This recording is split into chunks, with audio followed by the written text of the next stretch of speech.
tous les matins ou tous les matins comme chaque matin. Voilà. C'est un plaisir de faire face à Kals, de faire face également à nos auditeurs et à nos internautes. Di rafetlu ànd bi ngeen ànd ak King FM, la première radio digitale du Sénégal. Di kontaan également ci Modou Fall nag war ngaa wax ci moom ah. Modou Fall loxo ma ngi ci sos bi waaw fu nekk di rafetlu également teewaayu oustaz Mor Thiam. di rafetlu xam-xamam dañ koy faral di déglu chaque fajar. mu ñuy gindi ci lu bare. oustaz ñu ngi lay dalal fii ci King FM di kontaan ci sa teewaay. merci maa ngi leen di kontaane man tamit macha allah di nuyu sama ancien xarit. non moom dafa ma koy jox ay nouveauté loolu moo tax. waaw looloo tax. di nuyu Modou Fall di nuyu auditeurs yëpp macha allah. jërëjëf yaa oustaz mbégte la mu rëy ñu ànd ak yow tey ci suba si naka noonu Mamadou Fall sama waa ji temps yaa ngi ci dara de. nuyu auditeurs yi nuyu Dissa Frera nuyu oustaz. kontaan ci teew bi mu teew fii ci rajo King FM. Kalze yow kontaan di jàkkaarloog yow mardi ak vendredi yi. ni ñu koy waxee rek sant yàlla nekk ci dara gën. bañ a nekk ci dara dëgg la. kon sant bu wér Mamadou Fall moom dañuy ànd ak moom ci jàngatu sujet yu bëri oustaz Mor bokk na ci li gën a tax sax ñu dalal ko tey ngir waxtaan ak moom ci li ñu dégg ci ki nga xam ne maître coranique la yor daara ñu dégg mën pour le moment li ñu mën a wax mooy dañu ko jiiñ ay mbir ndax mi ngi ci loxol yoon te yaakaar naa ne yoon dina ci def liggéeyam loolu bokk na ci li war a tax tey ñu waxtaan ci ak oustaz Mor Thiam du nag lu bees parce que yàgg nañoo dégg ñu jël ay tuuma di ko teg ci maître coranique yi yenn yi dañuy dem xëy na ba yoon jeexal enquête am ñu jàpp ni moo ko def ya ca des finalement dañuy jàpp ni defu ko voilà loolu yëpp nag te bu ba àddina daan baax wala sax ba léegi li ñuy am comme imagination wala gis-gis bi ñuy am ci ñoom mooy ñoo xamante ne ñoo ñu war a gindi te di ñu dimbali ci société bi ndax alxuraan bi nga xam ne moom la ñuy def ci xale yi ba sax di ko def ci mag ñi raison pour laquelle bu ñu déggee yenn yi nga xam ne teg nañ ko seen kaw du ñu neex ndax baaxoowuñu quand même di dégg ay mbir ci ay maître coranique raison pour laquelle tey oustaz dinañu jàppale ci waxtaan woowu waaye balaa ñuy dugg ci sujet boobu bu njëkk bi Dissa Préra dafa am benn jeune boo xam ne ma nga Fatick ñu faat ko faatin bu ñaaw nag waaye population bi nga xam ne ñoo nekk Fatick wala sax ñi nga xam ne ñoom la daan liggéeyal parce que Jakarta la doon dawal dañu ne policiers yi ñoom ñoo ko faat ba ministre Matar Ba démb en urgence mu dem fi nga xam ne moom moo di Fatick fekk ji askanu Fatick ndax moom mooy maire bu Fatick wax ni jël nañu matukaay yépp ngir mën a topp mbir moomu ba xam fan la mujjee ba it mën a identifier ki def jëf ju ñaaw jooju di ça. waaw merci beaucoup Kals. Histoire bu tragique là. C'est vraiment dommage qu'on en arrive là. Pour le moment ce n'est que des accusations. Il faut dama jàpp ne dañ ci war a dal tuuti. Généralement mouvement de foule. Généralement mënul ñàkk yenn problème yi. boo seetloo ci général ci grève yu bari souvent day am jàmmarloo diggante force de l'ordre yi ak ñi nga xam ne ñoom ñooy grève wala ñoom ñooy ñaxtu. Mais il peut arriver souvent que policiers yi également def ay erreurs parce que ay nit kese lañu duñu wàllu duñu ay xut bu samaan ay nit kese lañu ay erreurs mën na am mais comme que fi mu toll nii ñu ngi ci enquête lu ñu mën def mooy xaar ba enquête bi déterminer ko mais n'empêche que quand même war nañ gën a mun a waxtaan ci nan la force de l'ordre yi di mën di encadrer yenn mouvement yi dal gi benn c'est important et jàpp naa ne si seen formation sax daf ciy faral di bokk mais également Kals askan wi également il faut ñu xam ne que force de l'ordre yi nekkuñu fi également pour xeex leen wala pour jàmmarloo ak ñoom dañ fi nekk également pour sàmm seen kaaraange bu may marche wala ma bëgg a ñaxtu jàpp naa ne am na yoon bu ma war a jaar def li ma war a def te du ma tooñ kenn du ma xajamal yoonu kenn également du ma en tout cas du ma yàq circulation ba ale dem bi ak dikk bi donc c'est dommage qu'on en arrive là bakkan bu rot donte sax benn la dafa ëpp rawatina ñu jiñ ci baaraamu tuuma ñi nga xam ne dañu ils sont supposés yor suñu sécurité donc pour l'instant damay jàpp ne dañoo xëy na émotion bi moo fi nekk nañu demee ak dal nañu demee ak xel xaar enquête bi li mu ci wax xaar également ministre de l'intérieur jàpp naa ne war na cee addu dem foofu xam wax ñu gën a gindi askan wi Modou Fall ci ci mu gën a leer. di saa wax nga ko dina am enquête loolu moom lu leer la Kalze wax la turu xale bi ñu faat Lamine Keita lay wuyoo. nekk Jakartamen démb wala barki démb ñu nemmeeku di tubaab di woowee intifada foofee ca Fatick mu nekkoon révolte Jakartamen yi ñoom ñoo amoon li ñu doon kaas ñu jàpp ni nag xëy na ci seen jàmmaarloo ko policiers yi la faatoo ñu ne nag ñoom ñu joxoñ baaraamu tuuma policiers yi daanaka ñuy wax waxu bavure policière. mais lu ci mënti am di saa yëkkati na ko faaw moom enquête dinañ ko enquête ba xam lan moo waral li ni mel kan moo ki ñu faat lan moo ko faat kon askan wi di sàkku ci ñoom ñu dal mais dañuy faral di nemmeeku souvent askan wi di ko ñaawlu seen jàmmaarloog takk der yi soit ay gaañu wala ay faat da ciy am ci loolu laay interpellé sax Oustaz Mor Thiam lan moo war a nekk suñu diggante. ñun déjà di doomu sénégalais.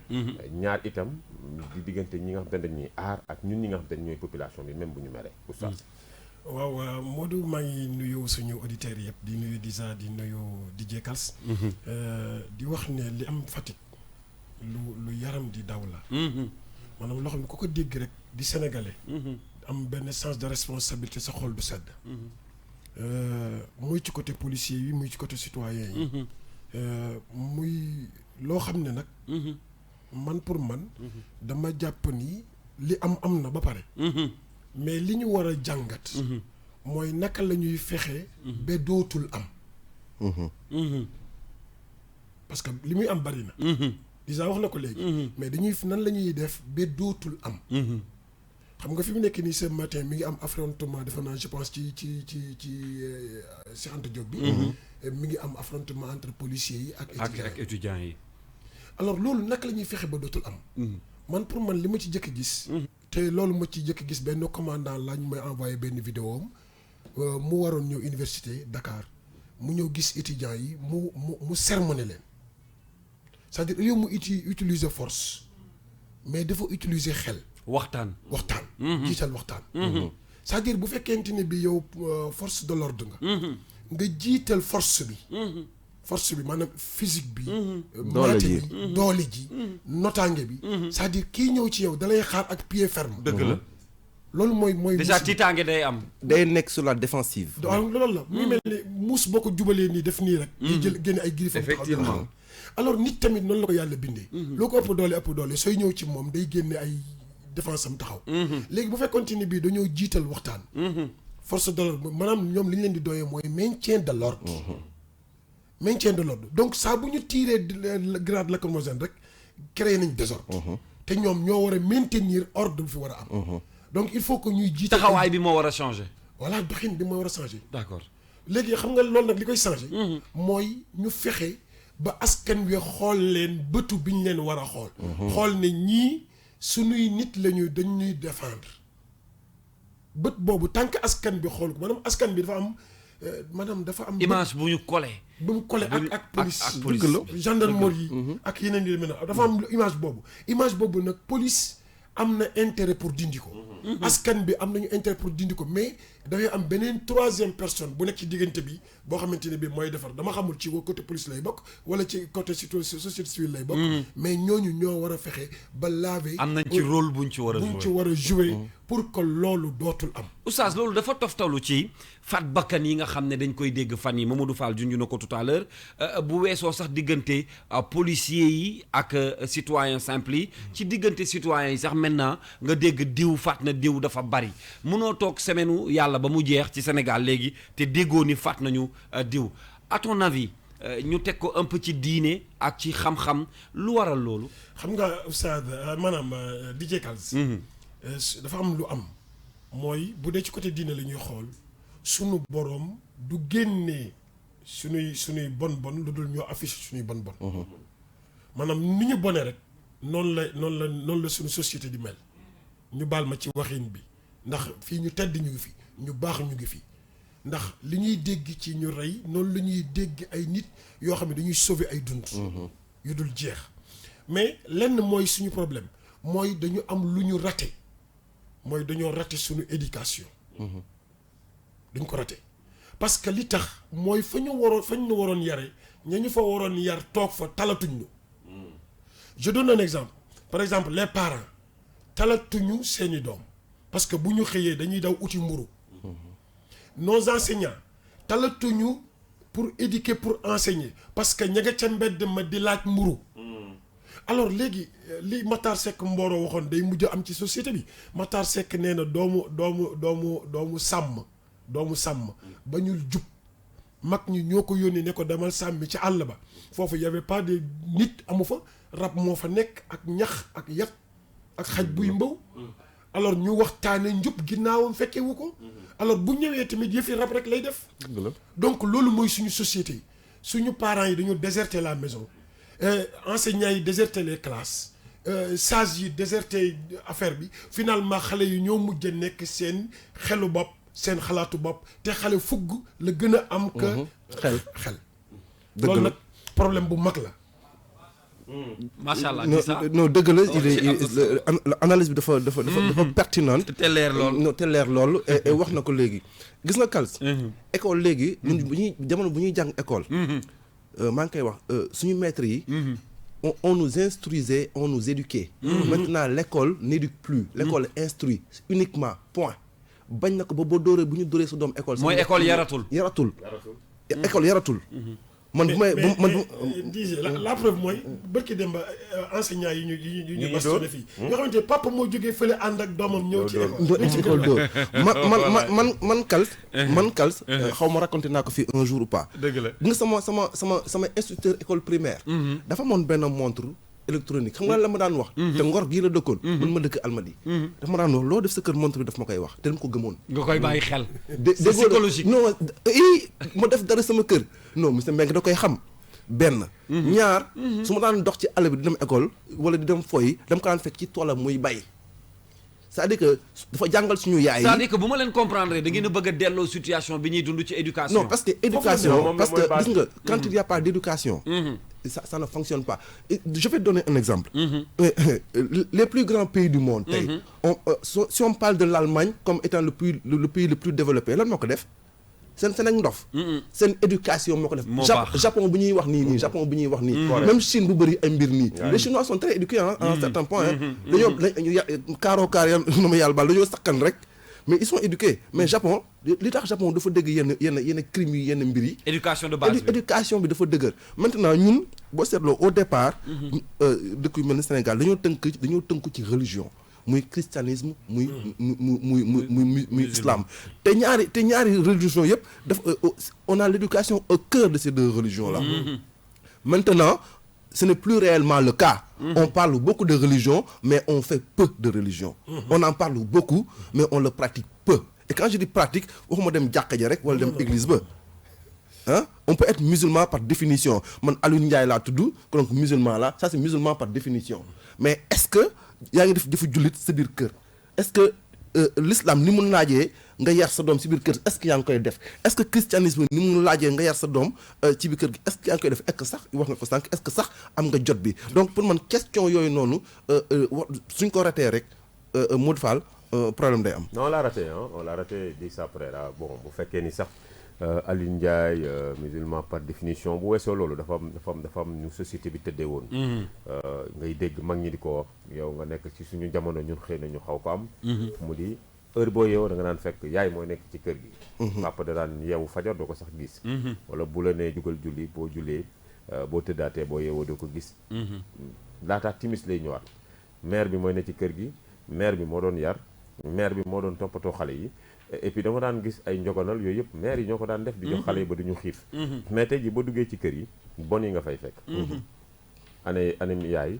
dem na liggéey yi ani papa dem na liggéey yi maintenant c'est la course dañuy wutum dërëm à la fortune xaalis lañuy wuti mburu te boo wutee mburu ni ko Oustaz waxee li ci xale yi mais kenn du ko ci def kan moo ko ciy def jànq bi ci kër gi moo ko ciy def xale bi ci boppam loolu du rolam moom dañ ko baleloo dañ ko raxasloo dañ ko fóotloo dañ ko toggaloo voilà mais kenn éduqué la wu jeex na kenn éduqué loo ko xale bi mais jànq bi sa doom bu génnee dem naan ñi fàngi mais moom yoonam newu ci 18 heures ngeen di dellu si imagine toi Kal tu te réveilles à 6 heures du matin avant même que tes enfants se réveillent papa ak yaay génn xale bu yeewoo jànq bi lay gis xale bi école yaratuñu dañuy jàngale xale bi bu ñu bisee ci kër gi bon ba la fay fekk au moins dina am 2 3 heures ou 4 heures de temps boo xam te ni y a plus d'éducation y a plus de conseil boo ñibbisee 18 heures tu es lessivé yow parents yi vous êtes lessivé da ngeen di tëdd nelaw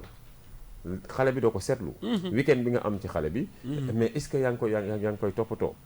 loolu yëpp di benn ñaar boo dee xool léegi amatuñu vivre en communauté bi ñu amoon bu njëkk Oustaz Mor moo nekkoon sa papa mais xaritu Oustaz Mor bi ci koñ bi sa papa la moroom Oustaz Mor bi ci koñ bi sa papa la sa yaay moroomam bi ci koñ bi sa yaay la de ce fait boo génnee kër gi ñema woo def lu salfaanook lu bëgg lu say wéyjur bëgg parce que xaritu Oustaz Mor bu la rombee donc da lay dóor jiital la façon yarin bee wute léegi Kalz rombal doomu jàmbur buy def naka sudul noonu nga dóor ko jiital ko xool ba xam foo jëm ci yoon donc il y a beaucoup de valeurs yoo xam te ni dañ na ci suñu société te c'était positif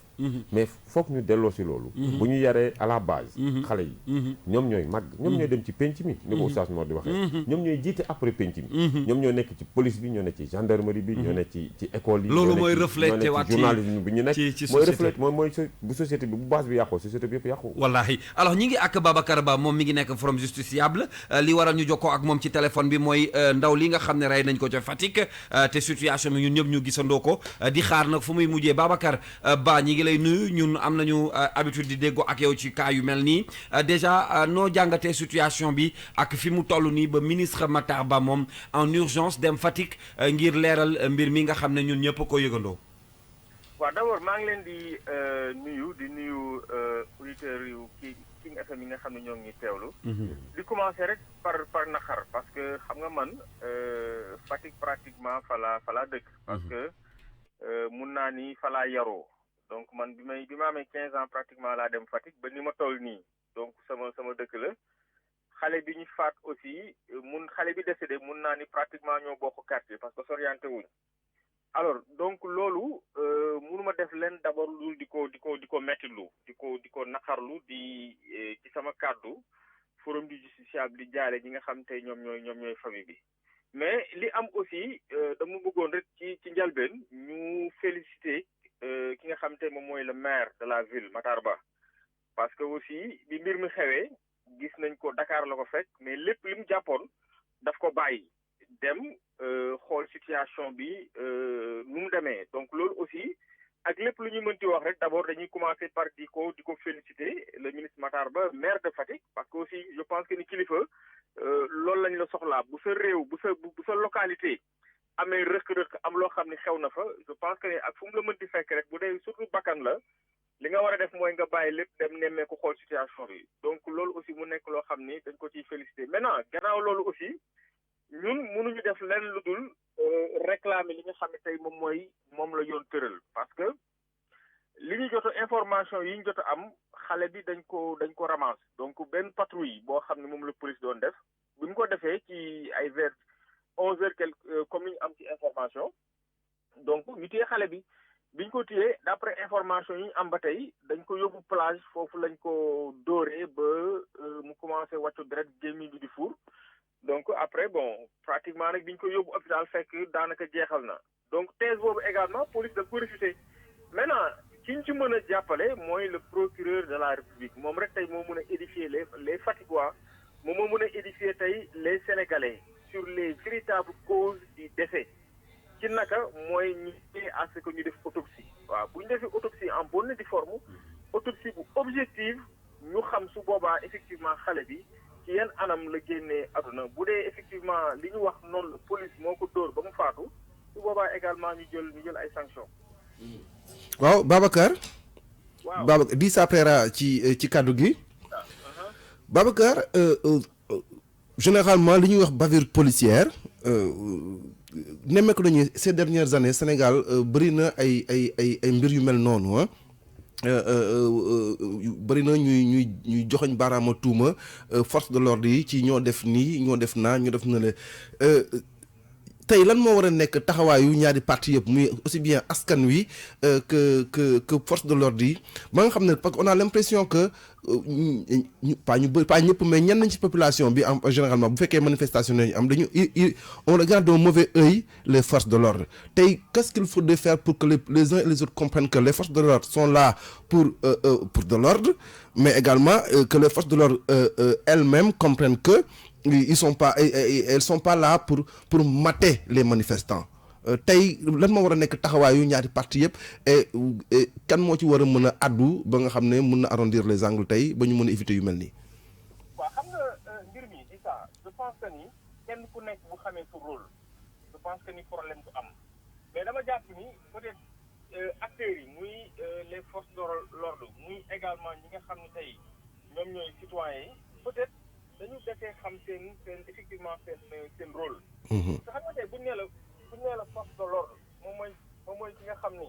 effectivement moom mooy veiller à ta sécurité ah. bu ñu la waxee force de l'ordre moom moo lay saytu moom mooy veiller sa sécurité. moo lay sàmm. man dama jàpp ni waruloo mun a def lenn lu dul wekk ko. lu dul jox ko cër. mais gis nañ effectivement que tendance bi mooy que maintenant les jeunes dañu commencé ñeme les forces de l'ordre. te déjà dañuy dem sax ba dañ leen di défier. léegi loolu lan moo ko waral lan moo tax tey ñu dem Sénégal toll situation boo xam ni force de l'ordre yi nit ñi dañ leen ñeme nit ñi dañ leen di défier je pense que ni foofu aussi war nañ mun a xool cause bi war nañ mun a xool lan moo tax léegi les jeunes ont tendance à défier les forces de l'ordre maintenant force de l'ordre yi également tout dépend ci seen comportement gis parce que aussi bu dee parfois les forces de l'ordre dañu am benn comportement bu responsable maanaam tey bu dee da ngay arrêter nit nga ñëw nga def ko dans les règles de l'art bañ ko humilier bañ ko saaga parce que loolu santaane wuñ ko. c'est-à-dire pour nga arrêter nit soxlawul nga saaga ko nga wéexu ko surtout que koo xam ne parfois il est désarmé. koo xam ni amul benn moyen de défense. yow li ngay am sax comme moyen de défense moom am ko. parce que yow déjà di nga yow di nga am arme di nga am livre di nga am yeneen ak yeneen alors que kii amu ko donc bu doon ñoom aussi dañuy def ay arrestations selon les normes édictées par la loi. je pense que ni xëy na aussi duñu actifier parce que nit kese la. nit boo ko jëlee am na ñoo xam ne peut-être mën nañu supporter nga humilier leen mais am na ñoo xam ni da nga leen di rey rek mais doo leen humilier. am na ñenn ñoo xam ne mën nañu accepter nga saaga leen mais am na ñenn ñoo xam ne da nga leen di rey rek mais doo leen saaga. donc je pense que ba pare nag boo xoolee léegi force de l'ordre yi ay jeunes lañ ay morom lañ. xam nga bu njëkk ba sax ñun bu ñu nekk xale ay mag lañ doon am comme policier. mais léegi boo xoolee génération bi yéenay jàngandoo. yéenay génnandoo kii dem défilé nga ne après yéenay dajee. donc c'est ay morom lañ en fait c'est la même génération. donc il faudrait que également force de l'ordre yi xam seen rôle askan bi également xam seen rôle nit boo ko fekkee bii def naka sudul noonu loo xam ni yoon peut-être da koy aaye. boo ko tegee loxo respecté procédure Boubacar Ba man foofu laa lay interpeller Mamadou Fall ci kàddu gi wax nga ko force de l'ordre yi xam seen rôle askan bi également xam rôle am. interpellation naka la war a tëddee est-ce que tey jii bu ñu yeewoon askan wi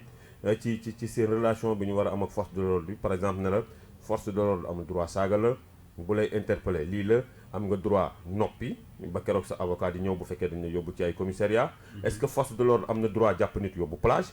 n'est pas le lieu indiqué est-ce que les forces de l'ordre ci boppam la majeure partie xam nañu naka la ñuy interpeller un citoyen lambda naka la ñu koy jàppee parce que on assiste nag très souvent nous sommes au Sénégal force de l'ordre buy saaga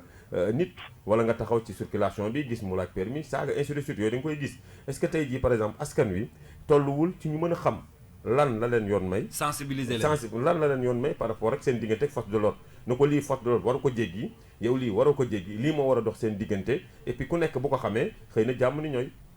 waaw monsieur Fall da nga pose lu am solo c'est-à-dire ñaari côté yëpp muy les forces de l'ordre muy askan bi ñaari yëpp am défiance ñaari yëpp am manquement. déjà force de l'ordre yi parce que arrestation c'est très simple déjà ñun sax même boo ko jàngul dans les ci film yi da ngay gis ni ñu koy procéder dans les pays occidentaux dañuy ñëw vous avez le droit de garder le silence réciter le droit yi nga am yëpp. takk la ay mër nga dem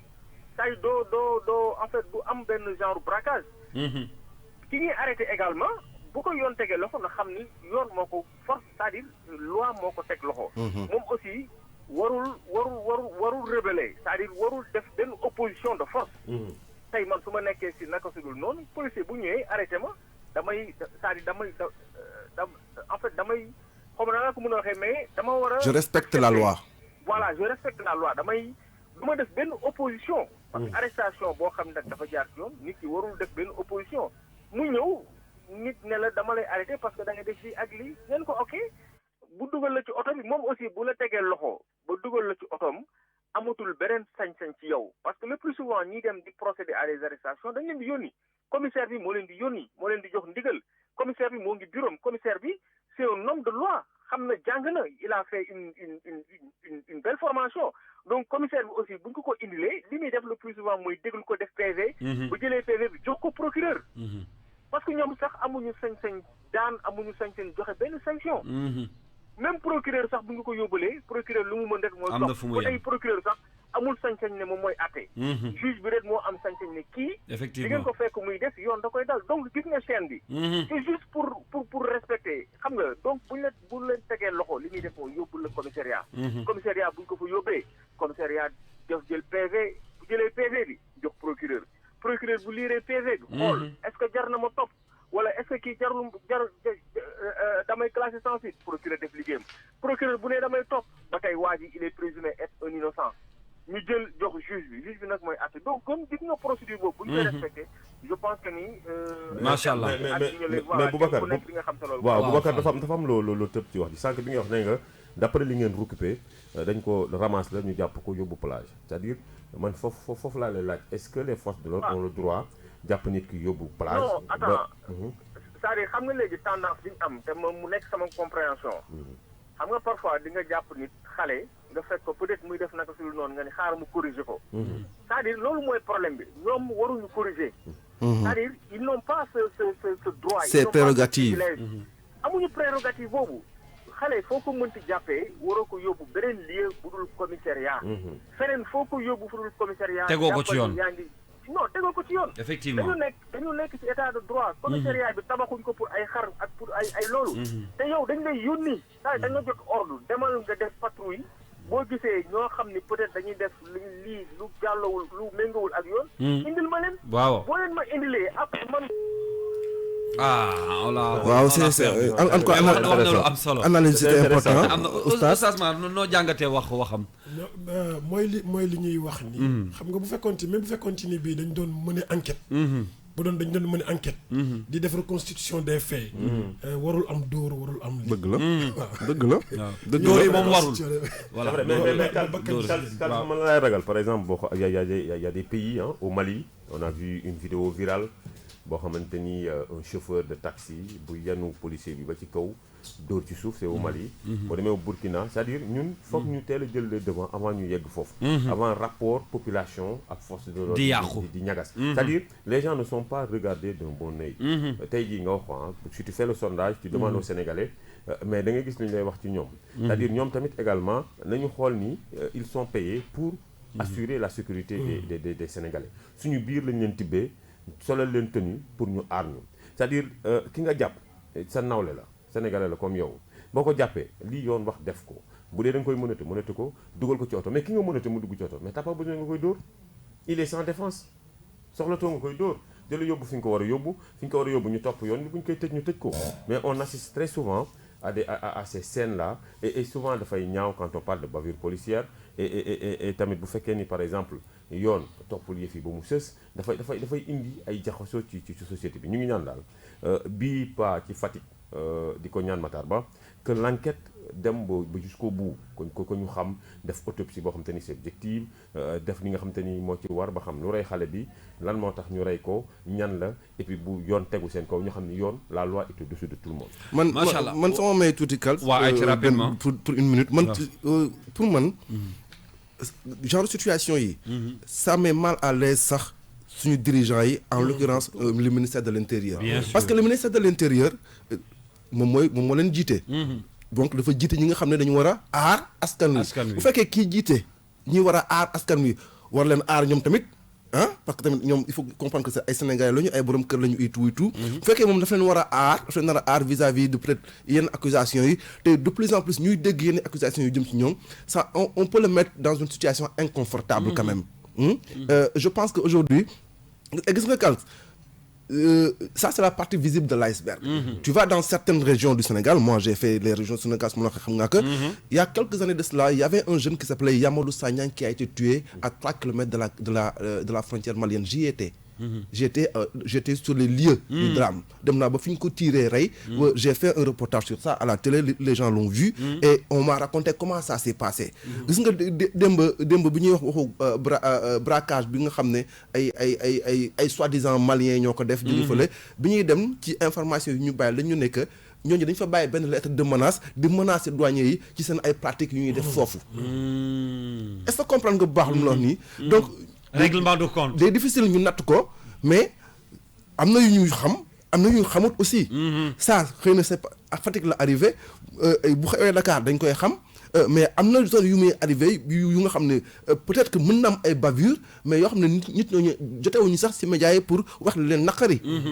te reporter qu'on est journaliste qu'on est on est xam nañu que souvent yooyu day am. donc je pense que aujourd'hui lu ñu war a waxtaanee la.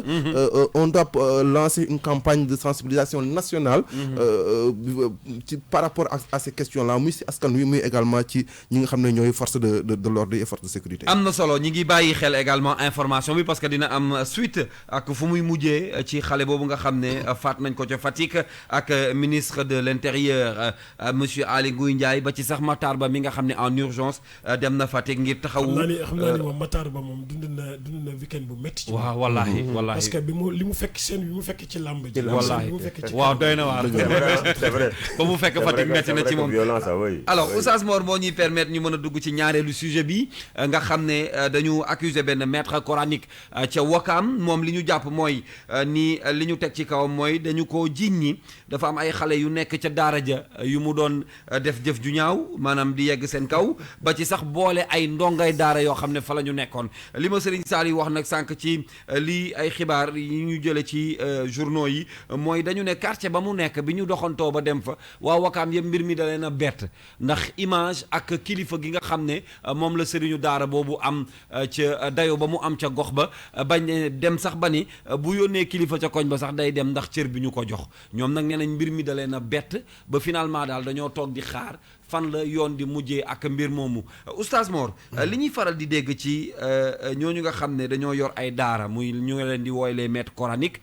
ñuy leen di teg ay tuuma wala ay jëf yoo xam ne dañ koy nemmeeku ci seen ay daara bi ci mujjee des fois ñu rey ay ndongo daara ñu ne ca daara diw la amee wala sax ñu ne dañu leen a jéng ak histoire bi fi amoon fan yi lay passé tey ñu dellu si ci maître coranique boo xam ne dañu ne day yegg ci ay taalibeem ba ci sax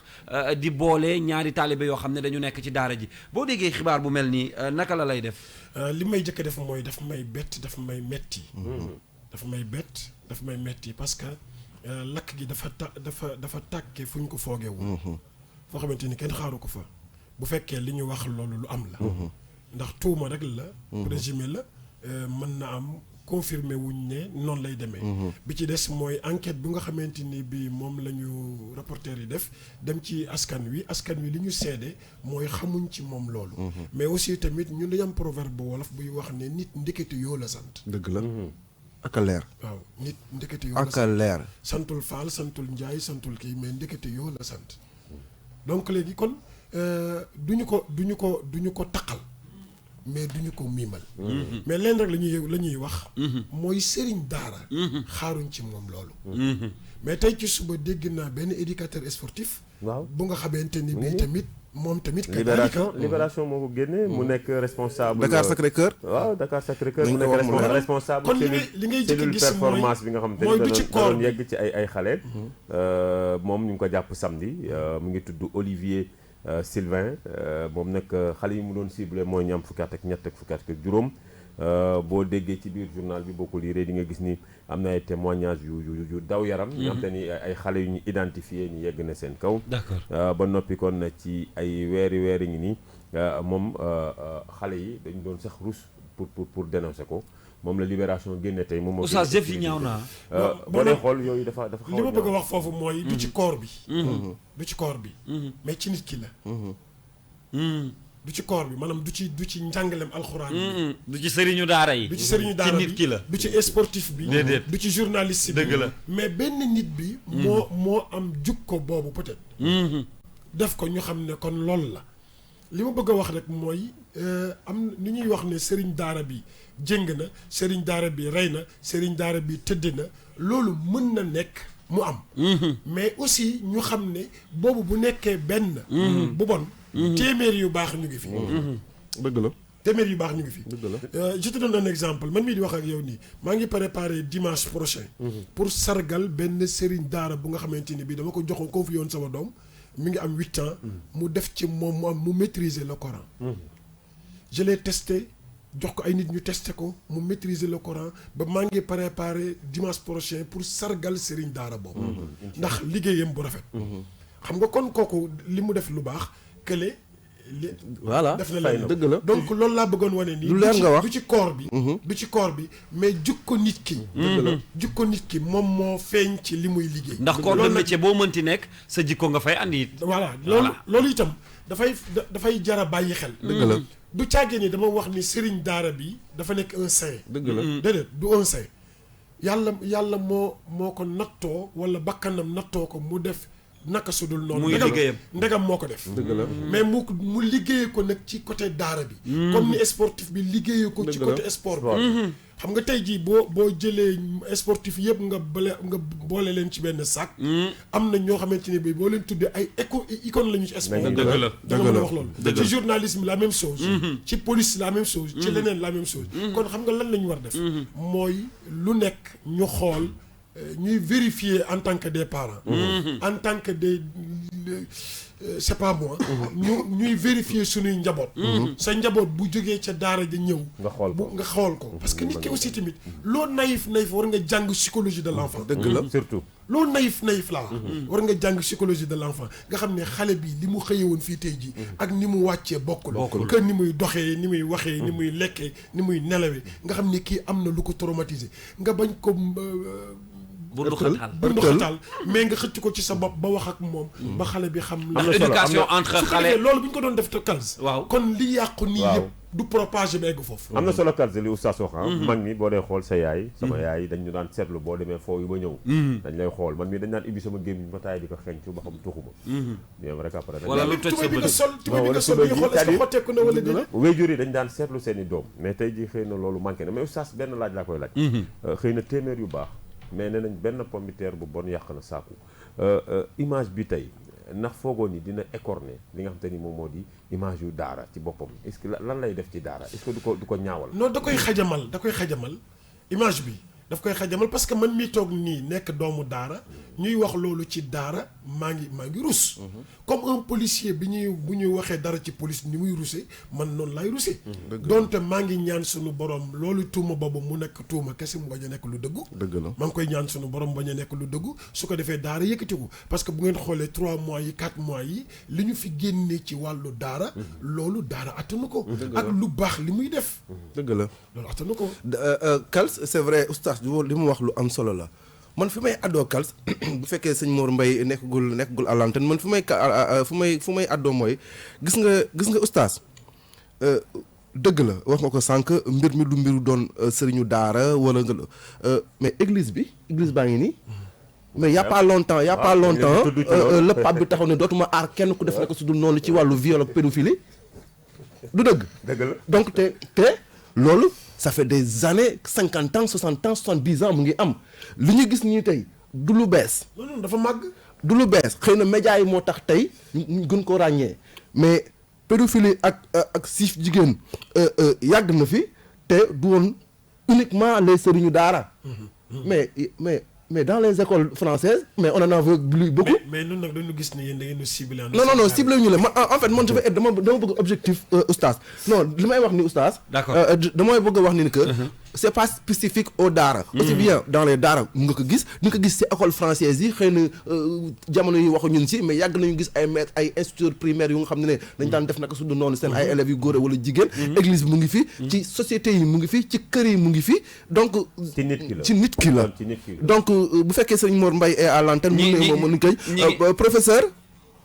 maa ngi lay nuyu di s'apprêter à l'antenne au micro. Bonjour professeur dégg nañu dernièrement sëriñu daara bii nga xam ne am na lu ñu koy jiiñ te suba ñu xëy dégg benn recruteur sportif daanaka moom tubaab la sax moom tamit ñu koy jiiñ lu ni mel yow ci ngay yëngu ci ngay yàgg nga ci combat bu ni mel ak sa centre bi ban analyse ngay def ci situation bi. waaw mais Pereira xam nga yéen ci da ngeen bëgg événement mais kooku dafay yàgg ci dëkk di law xanaa kay duñ ci waxul rek mais ñu ci liggéey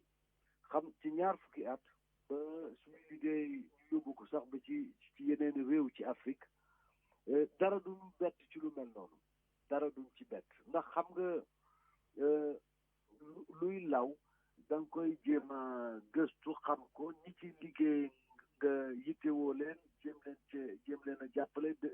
am dëgër laay pour gën a def action de sensibilisation mais amul benn gox bu mu amul ci sa réew mi est-ce que xam nga loolu amul benn gox bu mu amul bus bu ne ñu gis cas bus bu nekk wër naa Sénégal formé policiers yi gendarme yi formé sage-femme yi def naa 11 régions du Sénégal def naa ko mais su fekkee ne lu weesu loolu état bi ci boppam moom jógul lu weesu def viol jàppale ñu ci loolu mais day doon loo xam ni day law te fépp la xew nag ci biir kër yi la dégg naa leen ngeen wax ci sëriñ daara yi waaye ci biir daara yi la ci biir école yi la ci mbedd bi la donc da ngay xalaat ni waaw mais gonek Sénégal fan la mën a rëcce ci musiba mu mel noonu su fekkee ne fi ñu yaakaare fa lay jàng alxuraan al karim wala fa lay jàng école dana fa dajeeg tonton saay bi wala ci biir këram ndax li ci ëpp nag ci biir kër yi la ndax natt bi mooy soo jëlee téeméer ci xale yi ñu sàkku lu mat juróom-ñeent fukk ba ci biir kër yi la te ñi koy seq ak ñoom ñu am comment dire parenté ak ñoom la ascendance ñoom la voilà am nañu statut de protection ci xale bi donc noonu la mbir mi demee gis nga ci juróom-benn weer yi maa ngi démarré benn programme bu ñu tuddee on passe observatoire mobile de prévention des abus sexuels muy camp bu mag boo xam ni bureau sax a ngi ci biir bu di wër Sénégal pour seet nan la ñuy wax ak askan wi ba ñu yeewu nan la ñuy waxee gone yi ba ñu mën a ràññee béréb yeeg fenn yeeg yi xam ni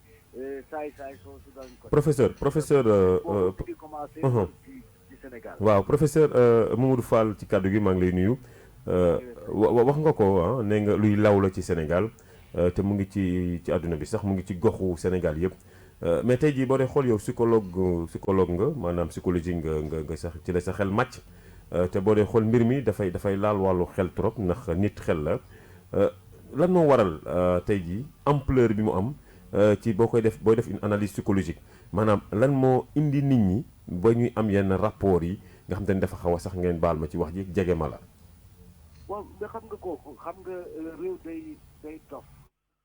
li may wax day dof mooy su fekkee ni nit ki yaruñu ko ci mu tënk ay cëram su ko mënta tënk mais mala la effectivement te yar bi des na lu bari sa réew mi am pecc fi ëpp ak puukare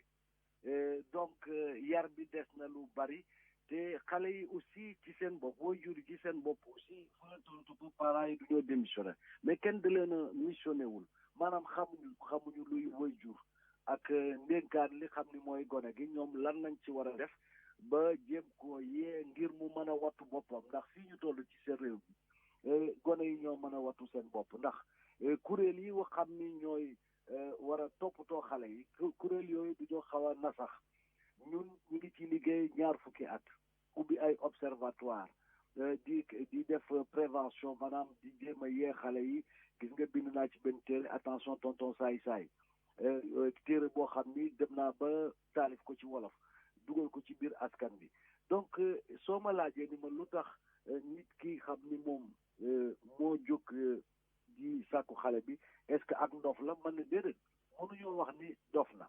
waaye si li wóor ba wóor mooy tëlbati na maanaam am na lu ko dese daw xam ni di wolof di wax xam ngeen woowu nag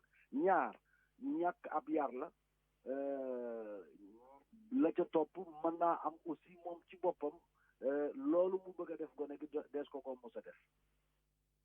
ba mu yaakaar ni noonu donc la ñu mën a jëflanteeg it noonu la ñu mën a jëflanteeg gone donc yar bi ci la dama leen di wax ni seen réew bi dafa tas ci wàllu cër yi mooy statut ak rôle yi way jur yi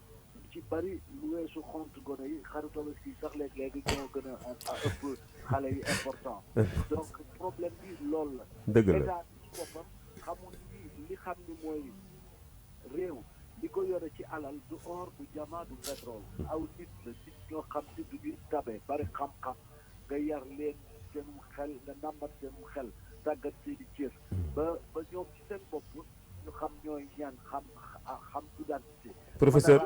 professeur dooguma la sax wax nga ko mais glissé tuuti rek wax nga ko éducation moo am solo lool boo dee xool ci wàllu xel mi bu dee gaañ xel mi dafa xaw a matadi ndax loolu mën nañ ko jël rek korale ko li nga xam te ni moom mooy meurtre yi ñu nemmeeku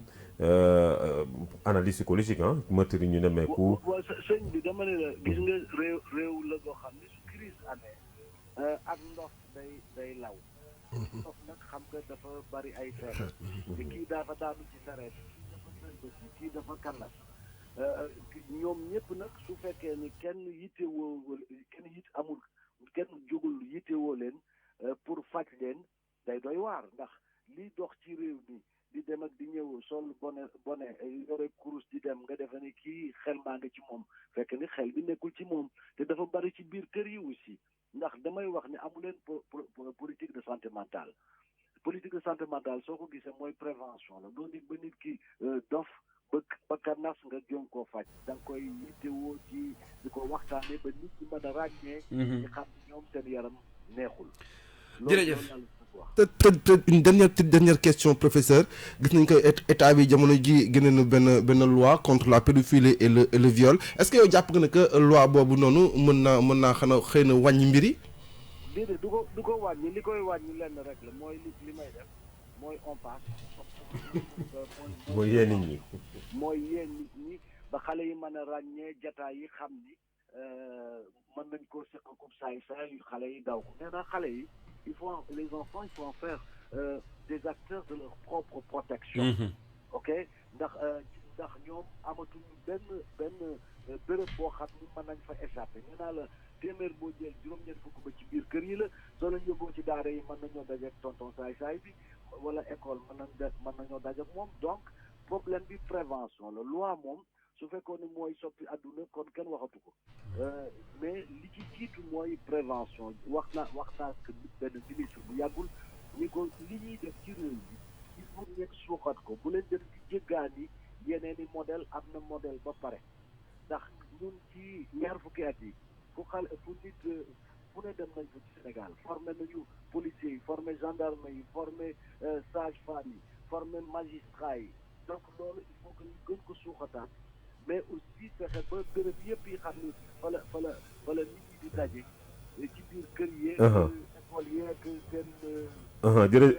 yooyu ñu mën a waxtaane ci yee leen ba ñu mën a ràññee jërëjëf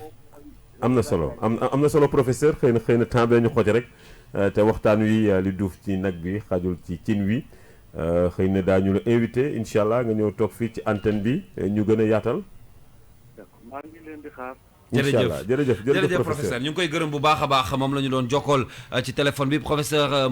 Serigne Mor Mbaye voilà tey nag ñaari Mor la ñu am oustaz Mor xanaa ñu jàkkaarloog yow rek pour une dernière question balaa ñu jàll ci ñaareelu pàcc bi waxtaan wi xëy na bu ñu ko doon sumb fii ci situation bi ni mu demee nii du ñu fi jógee waaye lan rek lañ ci mën a tënk te jàpp ko loo xam ne nii bu ñu ci taxawee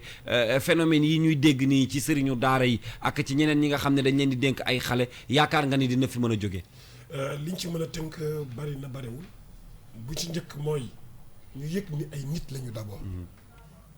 ñu yëg ni ay nit lañu ci côté force de l'ordre bi ci côté askan wi bi ci des mooy xale yi sentir seen responsabilité xam ne ñoom ay responsable la ñuy dooni ëllëg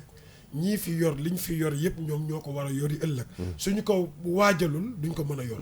bi ci des mooy ñu bën a jiital am-am ne naa am tey par force loolu tamit dina indi yenn agression yi bi ci des mooy di daw éviter confrontation moytu waaw di daw éviter confrontation fexe ba doo am jàmmarloo du am loolu nag xel moo koy def ak nangu waxtaan ak nangu di toog ci table di waxtaan loolu moom buñ ko defee ba noppi waajur yi di delluwaat ci kër gi di gën a xoolaat saytuwaat njaboot gi li mu wax léegi dafa am baat bu am solo mooy ñun parents yëpp dañoo jàpp ne xont rek la ñu war a indi dëgg la yal na yàlla fay ko yow amiin professeur Mor Mbaye il est connu c'est un pédopsychiatre ku yàgg liggéey ci question yi la. wax na ko def na ay bind na ay téere. réew mi ak bëri ay professeurs yoo xam ne. non Kals. mais bon gars yaa ngi nee naa la Sénégal daa rey lëg la gudd nopp joru fay jaay. ci wàllu xam-xam wallaay. wàllu xam-xam moom Sénégal. muy alxuraan muy nasaraan jaru fee jaay. wallaahi waaw. oustaz mais wax na la ko mais wax na la ko de nee la sa santé mentale moo sooxee sa santé mentale bu la sa santé mentale nag réew day dof xel mee des doy na waar Oustaz Mor wax dëgg yàlla amoon nañu mbégte mu rëy ànd ak yow du ñu doyal ci di waxtaan ak yow parce que xam-xam bi ñuy taataan ci yow dafa am solo man damay faral di wax ni wayjur nga ci biir kër gi ndax ni nga ñuy guider à chaque fois bu weesoo antenne bi sax bu ñu dajee dañuy këf lu bëri ci yow ci modestie bi wàcc gi ak xam-xam bi nga xam ne suñu borom jox na la ko te yaa ngi koy séddoo ak ñun bu weesoo fii RFM chaque matin yaa ngi ñuy gindi waaye tamit inchallah dimanche bi c'est moi 10h journée sargal la bu may sargal sëñ daara bi mais dañuy ñëw oui dimanche 10h inchallah mais damay ñëw yow xam nga nag 10h 13h la timing nit mais woote nga heure bu naqaree yow mais danaa ñëw xam nga ñun suñu samedi day xaw a compliqué yow xam nga samay mbir suñu samedi te samedi bi dama am concert man maa ngi la bëggoon woo sax pour ñu dem ci concert non mën naa nekk gardien bi nag ñu dem concert ba voilà et puis fan yi naa la andil nouveauté yi jox nag maa ngi koy xaar waaw xam naa ne est-ce que xam nga ni Oustaz old school la yow mais final gi xew na de final gi non man bi ñu waxee final gang rek laa ci pare final gang yu engagé nag rab yu engagé yi ngeen di déglu yéen ñaar yooyu lay déglu non yu 90s yi 90s yi saaba joonu bu xaaba jërëjëf voilà gis nga Oustaz lan mooy kàddu gu mujj gi kàddu gu mujj gi kontaan ndax mbégte bi may ñëw dama xawoon stressé tuuti ndeysaan fexe ngeen bay yee samay cër fi sawar naa mun naa dem ba macha allah jërëjëf yàlla na ki gën a jëm ci kanam jërëjëf yow Oustaz kontaan bi Aminata Ba annoncé woon naa ko bi ñuy tàmbali Miss Environnement tey dellu siwaat na ak ñun ci beneen reportage wala beneen sujet boo xam ne dinañu ko waxtaanee mi ngi feggoo ak Pape Madiakhaté Sarr nuyu naa leen na ngeen def sant alhamdulilah maa ngi lay fay bu baax Kals di am mbégte retrouvé la naka suba si sant rek sant alhamdulilah ñu ngi si jàmm baa yaa ngi am jàmm waaw ñu ngi si jàmm bu baax a baax ayca yaa ngi feggoog Aminata bonjour bonjour Kals maa ngi lay fay di nuyu képp ku ñuy déglu ci 99.4 King FM ak ci plateforme King FM yëpp ñu am mbégte ànd ak yow comme tous les mardis tey nag dinañu waxtaanee sujet boo xam ne da nga ci def benn reportage sur l'interdiction définitive des sachets plastiques loolu nag yàgg nañ ko waxtaan Sénégal ni dañu bëgg a tere lépp lu jëm ci sachet yi nga xam ne ay sachet plastique la ni ñu koy sànnee ak ni mu nekkee ci dëkk bi dinañ ci gën a dellu si tout à l'heure ci reportage bi mais am nañu gan goo xam ne dina ànd ak ñun Ndeye Marie Aïda Ndiégène la ñuy dalal tey di activiste ci wàllu environnement moom mooy nekk suñu gan tey dinañu waxtaanee sujet boobu mais dugaat également ci yeneen ponk yoo xam ne dina yitteel environnement n'est-ce pas Aminata d'accord waa tey jii nag lu jëm ci interdiction des matières plastiques la ñuy waxtaanee ci loolu nag dañ ciy ànd ak Papa Madiakhaté Sarr ak Ndeye Marie Aïda Ndiégène di activiste environnemental di écrivaine waaye ba tey di entrepreneur ndax moo jiite entreprise bi ñuy wax Ecobuldeuse taxawal tamit benn plateforme buy xeexal lépp lu jëm rek ci luy yàq alam gi noonu nga ko waxee mooy doon sujet bi tey n'est-ce pas Pape Madiakhaté tout à fait mooy doon sujet bi tey jëm ci sachet plastique yi ni nga ko waxee yàgg nañu ko wax mais il y a une semaine on va dire ministre bi ñu dénk wàllum environnement daal na ci wax génn bu mujj muy wax ne àpp nañu ab date boo xam ne léegi définitivement à partir de cette date dinañ commencer nag appliquer loi bi nga xam ne voté nañ ko. quand date bi yegseegul le su ma jumul le 20 la. le 20 avril exactement. attendons pour voir alors ñi ngi lay gërëm bu baax Ndeye Marie ci wuy si bi nga xam ne wuy si nga ñu ko tey ci King FM ñu bàyyi la nga nuyoo. alors salaamaaleykum maa ngi nuyu yëpp. ku nekk ci sa tur ak sa sant maa ngi nuyu Aminata. di leen di nuyu yéen ñëpp. di leen jaajëfal ci invitation bi. vraiment di leen di remercier pour opportunité bi. jërëjëf ñëw te yow tamit ñu ngi lay gërëm bu baax ci ñëw bi nga ñëw tey ñu dem déglu reportage bi nga xam ne Aminata def na ko ci interdiction définitive u sachet plastique yooyu nga xam ne ñu ngi koy wax boobook léegi bu ko defee ñu doog a ñëw nag tàmbali waxtaan bi. ñeenti fan ci février atum 2020 bi ñu weesu jëwriñ bi yore wàllub aalam gi Abdou Karim Sall xamle ni loi bu jëm lépp luy tere matière plastique dinañ door application bi ci ñaar fukki fan ci weeru avril atum 2020 loolu askan wi ñu dajeel di ko rafetlu Amadou Tidiane Diallo di chef de section territoriale bu Ngor Ouakam ak Yoff. Ça va nous aider parce que déjà boo xoolee bu baax quasi totalité déchets yu nekk à Dakar c'est des sachets plastiques te sachet plastique moom muy gobelet yeeg muy mbuusu ndox yeeg lu mu rek les plastiques là moom c'est des déchets non biodégradables c'est-à-dire que yooyu du seey 100 ans ci nature bi dañ koy yàq rek. bés bu ñu fi jëlee sachet plastique yi nañ fi tekk leneen lu askan wi mën a jëfandikoo di xalaat màgget. bu fekkee mbuus dañ koy éliminer nag na ane leneen lu doy loo xam ne dina remplacer mbuus yi soit muy ay sac papier yooyu baax. soxna si di nëbb turam gis ne nguur gi lii la war a teg ngir jëlee fi lépp lu jëm ci plastique. amande rek moo koy dindi même ba ci bu ñu defee amande nit ku nekk boo lekkee sànni nu am amande duñ la teg nga naan sànni nu am amande ñëpp Sénégal moom foog nga teg leen amande nu xam ñëw li nga war a def ak li nga warul def. ci weerub mai atum 2015 ci lañ tere woon jëfandikoo plastique waaye boobu loi amul mucc ba tax na askan wi am yaakaar ni bu yoon dinañ tàkkalikoo lépp lu jëm ci mbuus. jërëjëf ñi ngi xaar ndaxam délai boobu nga xam ne la ñu joxe ndax dinañ buñ ci yegsee ndax mesure yooyu ñu jël dina am effet Aminata loolu moo nekk waxtaan bi tey ñu bàyyi la xëy na ñu tàmbali ko ak suñu gan gi. waa kay dañuy bàyyi Ndeye Marie ay day njigéen rek mu def commentaire am ci reportage bi. alors reportage bi am na solo parce que commentaire bu mu gën a marqué mooy constat bi sachet plastique dafa nekk lu dangereux parce que c'est non biodégradable ça prend dina jël entre 400 ans ak 1000 ans pour mu say. te loolu defe naa c'est un grand danger pour l'environnement. romb na dund nit romb na dund nit romb na dund lépp tey jii dañoo war a xam sachet bi boo ko sànnee déjà du yow lay impacté waaye yeneen génération yi ñooy am problème par rapport ak loolu léegi man par rapport à loi bi am na solo comme ni nga ko waxee ci début reportage bi c'est une loi xam te ni ça fait longtemps dañuy wax interdiction mais boo liiree loi bi tamit am na lu am solo lu ñuy wax mooy gestion et recyclage maanaam sachet plastique bi nekkul seulement interdiction bi la ñu war waxtaanee mais aussi lan mooy dérivé yi après interdiction bi lan la ñuy def est-ce que dina am mise en place de chaîne de gestion maanaam suñ ko collecté après lan lañ siy def suñu defee suñu setal yi après lan mooy déchets yi fu ñuy jëm lan mooy transformation bi lan lañ ciy def am na beneen commentaire ci reportage bi bu am solo mooy processus bi maanaam interdiction bi yow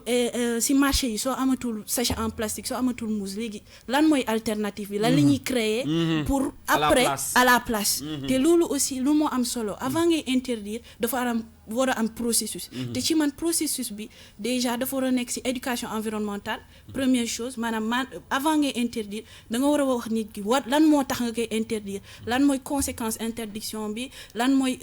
effet néfaste sachet plastique yi te loolu dès le bas âge da nga ko war a jàngal Sénégalais yi parce que ñu bëri dañuy dégg interdiction des sachets plastiques mais xamuñu lan mooy impactu sachet plastique bi aujourd'hui dans la nature ci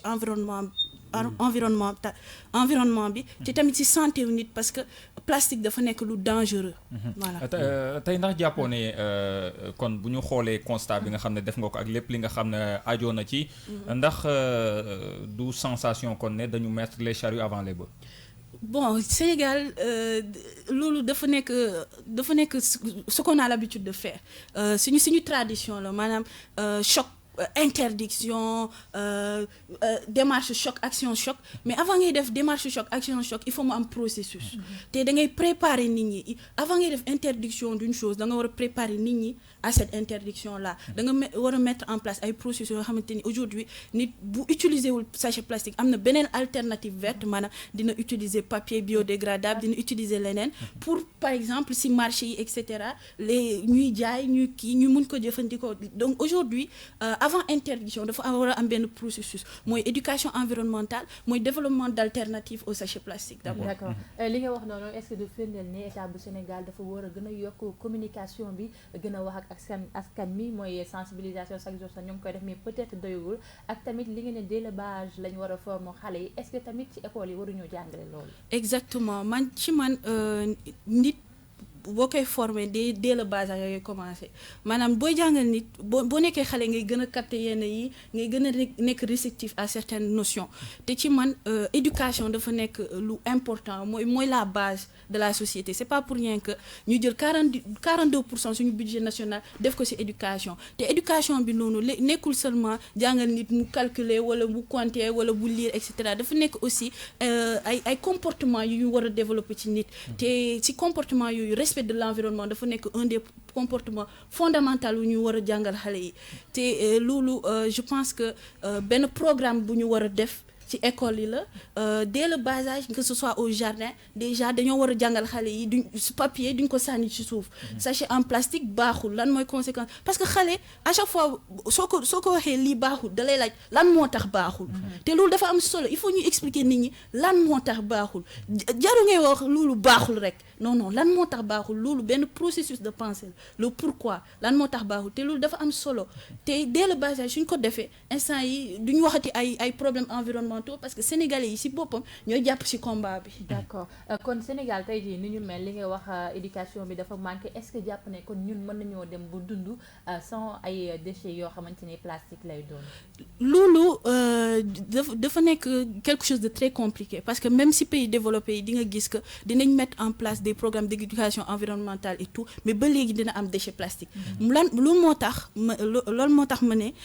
au-delà de recyclage au-delà de set setal au-delà de collecte bi dafa am beneen processus après loolu lan la ñuy def transformation bi mettre en place en fait benn chaîne de gestion et de management des déchets loolu la ñuy wax chaîne de gestion et de management des déchets maanaam au-delà collecte bi après loolu pour déchets yi exister parce que loolu mënul nekk ñu dindi tous les déchets plastiques loolu dafa nekk lu compliqué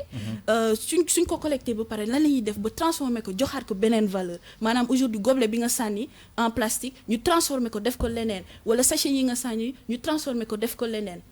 D'accord yow tey jii yow lan nga gis ne Sénégal moom la ñu war a def yow lan nga gis. man li ma gis mooy Sénégal li ñuy def nii def projecteur ci question environnementale bi lu am solo la. Vraiment c'est à saluer mais lu ñu war a def mooy mettre en place ay processus te processus bu dafa dem de à la base mooy éducation environnementale dem ba après collecte des déchets bi après interdiction bi mooy transformation et valorisation des déchets. D'accord sànq wax naa ko ci début bi ma ne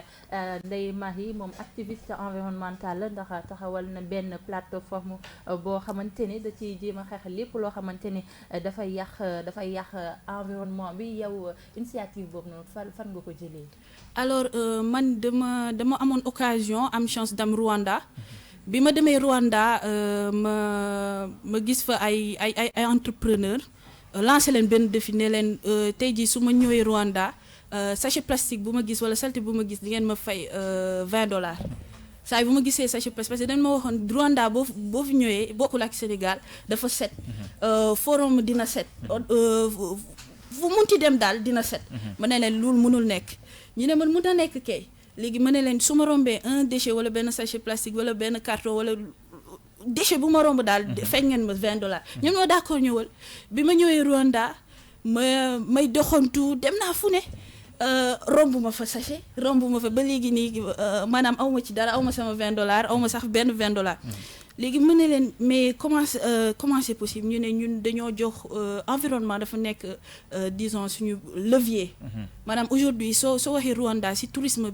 environnemental sax ngay am parce que dañoo am image boobu set ma ne lan moo tax ñu mun ci yenn pays c'est possible mun na nekk lu tax ñun Sénégal loolu c'est pas possible te Sénégal dafa nekk man dëkk boo xamante ni inu développement bi mën na nekk man dama gëm développement Sénégal ma ñëw ma gis ni ci Sénégal aussi am nañ ay experts yu bari ci wàllum environnement bi am nañ ay jeunes yoo xam ne dañoo xarañ ci wàllum environnement bi ma ne pourquoi pas ñu mettre en place benn plateforme fédérée parce que man sama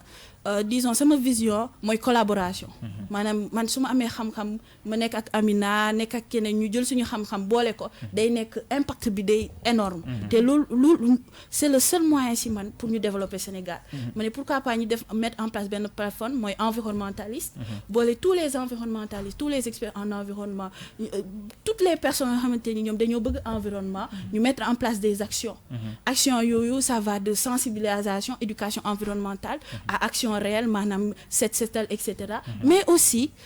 benn plateforme d'échange et de collaboration maanaam ñu am entreprise comme man ñoom entreprise yu utiliser déchets ñoom biodégradables wala yu utiliser principe de recyclage ñu def collaboration xool nan la ñuy def ba liggéey bu mettre en place chaîne boobu yëpp maanaam chaîne boobu yëpp li ñu bëgg a mettre en place mooy éducation environnementale tey jii bëgg nañ dem Kayar bëgg nañ dem Casamance bëgg nañ dem Kaolack bëgg nañ dem Fouta bëgg nañ dem fépp dem waxtaan ak nit ñi si environnement bi xool seen vision aussi te loolu dafa am importance waxtaan te déglu xool ñoom nan lañu gisee combat environnemental bi instant yi Sénégal combat environnemental bi nekkul seulement recyclage mais dafa am érosion côtière aussi ñuy dëkk ay Kayar Baya Bargny et cetera ñu ngi gis que géej bi mi ngi avancé loolu aussi question environnementale la environnement du seulement recyclage du seulement déchets plastiques mais dafa nekk un ensemble de phénomènes dafa nekk un ensemble de choses yoo xamante ni aujourd'hui ça touche tous les domaines tey waaw bu ñu gisee yaa ngi wax expliquer ne mbir la boo xam ne mbir mu yaatu la moo xam ne ay environnementaliste ñu ngi ci ñoo xam ne ci domaine bi nga yëngatu ci lañ justement bi ngeen ko tàmbaleeg léegi lan ngeen jot a def et puis surtout ci difficulté yi sans doute ñàkkul ne ci genre thématique bu mel ne environnement bu ngeen ciy yëngatu ñàkkul ay difficultés yoo xam ne peut-être di ngeen koy jànkuwanteel. alors environnementaliste maa ngi koy mettre en place ça fait pas longtemps donc décembre la woon après Youth Connect Africa bu Rwanda donc première étape bi mooy fédérer les acteurs maanaam appel bi ñuy mettre en place ma gis ni y a énormément de gens qui ont répondu à l'appel que ce soit ay climatologues agronomes agriogéologistes et cetera donc mise en place plateforme bi li ñu defoon mise en place programme aussi te le 22 février inchallah dañuy def suñu première action à Kayar si wàllum érosion côtière bi dinañ waxtaan en partenariat ak commission jeunesse de la ville waxtaan ak jeunes yi waxtaan si wàllum environnement si wàllum érosion côtière waxtaan aussi sur exploitation des ressources comme le pétrole etc. Donc lu am solo la parce que ça touche à l'environnement aussi man maa ngi ci domaine u recyclage bi depuis 3 ans maintenant à travers mon entreprise je pense que si sama présentation wax nañ ko écobuldeuse ñun dañuy utiliser pneus yi bouteilles yi sachets en plastique yi di tabax ay magasins de stockage donc ñun action yi c'est-à-dire depuis longtemps ñu ngi koy mettre en place mais idée bi mooy fédérer suñu action yi te loolu ñu ngi koy tàmbali année bi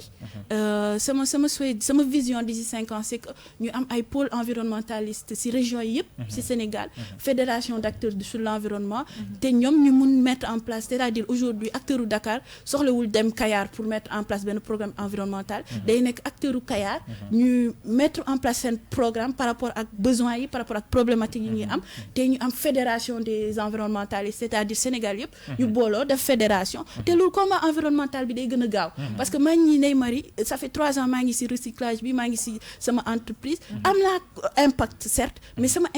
impact bi pour man doyul parce que tollagul noonu pourquoi parce que mën nga gagner lu ne mën nga dem fu ne mais lu am important mooy sa réew avancé te sa réew soo bëggee sa réew avancé il faut nga boole ak ñeneen ñi nga collaborer pour que ngeen am un impact global. Tout à fait. Programme bi ngeen nam tëral nar ko door le 22 est-ce que ñan ñoo leen ciy gunge ci wàllu koppar ndax booy def ay activités foog nga am koppar wala état bi moom moo lay soutenir. man de daanaka man lu ma def moom dama jàpp ni il faut man ma commencer def sama investissement ñu soog ma jàppale bëgguma ma commencer ñu may jàppale wala ma commencer ñaan non loolu demeewul noonu si man da nga war a am sa investissement personnel. donc yi jiitu yëpp noonu nga doon def. voilà exactement man sama entreprise dama ko lancer par mes propres moyens initiative bu ma lancer tamit damay lancer par moi-même quoi. léegi nguur gi daan na ci jàpp. déedéet man moom damay gagner sama prix dem représenter sama dëkk dem naa ba ONU représenter sama initiative te loolu dama présenter wu rek ñu jël ma. et l'état du Sénégal bu suñu réagir ci loolu. non est-ce que dem nga envers eux. man bon je l'ai pas fait ça aussi c'est vrai mais li nga nekk activiste moo tax wala non. non man tu sais pour man en fait c'est loolu dafa amul importance tey jii su ma demee ba UN ñu ne ma Sénégal ngay représenté suñu ma waxee état Sénégal sax ngay représenté ma ne ko d'accord état Sénégal laay représenté fekk état Sénégal mosul waxtaan ak man parce que man sénégalaise la man noonu laa ko jàppee c'est-à-dire que jaru nga may wax voilà jaru nga may wax li mooy sa mission ah non pourquoi pas mais pourquoi pas parce que doomu Sénégal nga mais pourquoi pas loolu droit la mais man jàpp naa ni chaque Sénégalais même si état waxu ko lii mooy sa mission yow booy xëy xam nga sa mission voilà defal sa devoir te loolu laay def environnementaliste pour l'instant man fédération des environnementalistes c'est de l'autofinancement ñun ñooy essayer mettre en place une action mais y a pas de souci ku bëgg bokk ñëwal loolu amul benn souci on est ouvert à tout le monde ku bëgg bokk ku bëgg environnement l'accès n'est pas difficile il y a une seule chose benn kii laa lay laaj boo bëggee bokk ci environnementaliste mooy amour de l'environnement maanaam yow nga xam ne environnement dafa am importance nga bëgg ko bu dee loolu am nga ko mën nga bokk kon mën naa bokk parce que bëgg naa ko amul problème alors le choix de Kayar pour démarrer pourquoi alors Kayar dafa nekk benn ville bu am importance ci man parce que bi may commencé sama entreprise Kayar laa commencé donc suñu premier magasin de stockage Kayar lañ ko tabax te Kayar dafa nekkoon benn ville nga xamante ni elle a été accueillante d'ailleurs maa ngi leen di nuyu ñoom ñëpp waa Kayar di leen di remercier par rapport ak seen accueil dañoo accueillant dañoo ouvert te seen maire yàlla na ko yàlla yërëm Niasseka moo nekk le premier qui a cru à mon projet dama ñëw ne ko man daal stockage laa bëgg tabax mu ne ma stockage ak lan ma ne ko ak pneu yi laa bëgg tabax ak bouteille mu ne ma demal ñu dem nañ commencé mu ne ma gëm naa ne mën naa nekk te loolu daf ma touché par rapport à moom béykat la woon mais dafa amoon ouverture d'esprit te ma quitté Kayar ma gis ni Kayar problème environnemental bi dafa nekk un problème majeur boo déggee Kayar di nga dégg exploitation du pétrole di nga dégg érosion côtière di nga dégg problème de gestion des déchets etc ma ne pourquoi pas ñu commencer par Kayar parce que Kayar dafa nekk je pense un pôle au Sénégal ku dégg Kayar dégg jëni béykat yi pêcheurs yi nappkat yi et cetera te man je pense que jeunesse su Kayar jeunesse bu active la comme toute la jeunesse du Sénégal d'ailleurs ma ne pourquoi pas ñu commencer par Kayar mais du ñeem ci Kayar parce que aujourd'hui liñ bëgg mooy am impact ci Sénégal bi yëpp liggéey ak jeunes yi à travers le Sénégal te gëm naa ni loolu mën na nekk parce que dañuy wax jeunesse su Sénégal mais xam naa ni jeunesse su Sénégal am na y a une jeunesse nga xamante ni am na engagement y a une jeunesse nga xamante ni am na vision te man ak jeunesse boobu laa liggéey. d'accord gis naa man vérifié naa programme bi mais banlieue bu Dakar gisuma ko ci comme lu ci mel ni zone côté Pikine Guédiawaye boo demee tamit baax ñi ñuy dund tamit ay problèmes environnementaux yu métti lan moo tax ci sa biir programme énuméré wu def yooyu. donc programme bi ma koy mettre en place dama def benn esquisse de programme wax naa ko sax ci groupe bi dama ne lii esquisse de programme la mais environnementaliste bu ne yow mën nga indi sa contribution maanaam yow boo gisee sa zone mën nañ def benn action environnementale parce que Neymar yi maanaam ñiy def mettre en place programme mënuñu xam lépp mënuma xam lu xew fépp ci Sénégal dama viser quelques points te fi ma xam laa viser mais dama leen jox occasion ñoom tamit comme li ma wax rek ku nekk zone bu ne dina am responsable environnementaliste te ci banlieue bi on a des environnementalistes foofu je pense que y a Rama yu nga xam ne chaque jour dinañ envoyer photo setal bi ñuy def gàddaay setal bi ñuy def Pikine et cetera te loolu dafa nekk quelque chose nga xam ne ça me fait plaisir te xam naa ne ci suñu programme comme je dis ci année bi dinañ am occasion dem ci différentes zones yi fu ñu woo daal dinañ fa dem. d'accord leneen bu ma bëggoon énumérer mooy gis nañ ci sa programme bi nee nga Kayar ngeen koy jëkkee boo leen jógee Kayar dem fait polytechnique boo leen jógee di ngeen dem Kolda ñu gis fa récemment ministre de l'environnement demoon fa doon wax ci problème coupe du bois bi fa am yow loolu boo leen fa demee lan ngeen kan nam ma def ak tamit nan ngeen gis yow situation boobu coupe du bois dafa nekk une situation désastreuse parce que déjà garab yi dinañ faj lu bëri déjà taux de pollution bi ñoo koy wàññi érosion côtière bi ñoo koy empêcher Kayar sax ñoom am nañ problème boobu parce que filao la ñuy dagg léegi ñu gis ne bu ñu daggee filao bi géej gi day avancer parce que filao bi maanaam garab yi ñooy téye géej bi de la même façon Kolda coupe du bois bi dafa nekk une situation désastreuse parce que aujourd'hui Sénégal suñu daggee garab yi yëpp kenn du fi dëkk suñu daggee garab yi yëpp maanaam ñi ñooy disparaître loolu il faut ñu xam ko garab yi suñu disparaître maanaam ñun ñoo ci topp ñi ñoo ci topp parce que nit mënul dëkk fu amul garab soo ko daggee tamit xamal ne yow tamit maanaam du yàgg nga dem nga quitté foofu parce que doo am ker doo am pollution bi day bëri déjà yow di nga xam ne sa environnement changé na donc garab yi dafa am lu am solo action boobu am na solo mais aussi comme ni mu la waxee rek au début loolu am na solo maanaam plan des arbres etc mais il faut nga expliquer population yi lan moo tax garab bi am solo loolu dafa c'est-à-dire population il faut pas ñu sous-estimer leen maanaam aujourd'hui il faut pas nga ñëw nga ne bul utiliser sachet plastique bi mais da ngay wax lan moo tax waruma utiliser sachet plastique bi doo ñëw nga teg loi doo ñëw nga teg interdiction te doo expliquer lan moo parce que soo demee nit ñi dañuy recommencer rek. maanaam fexe ba mu comprendre exactement lan mooy njëriñam. voilà lan mooy njëriñam. aujourd'hui dañoo war a def des programmes nationaux sur l'arbre. di expliquer xale yi garab bi lan mooy intérêt wam garab bu nekk si buntu kër bu nekk si booy dem école garab bi ngay taset lan mooy importance am parce que nga gis xale mu jékki-jékki rek damm garab bi. wala nga gis benn nit ñëw rek dagg garab bi.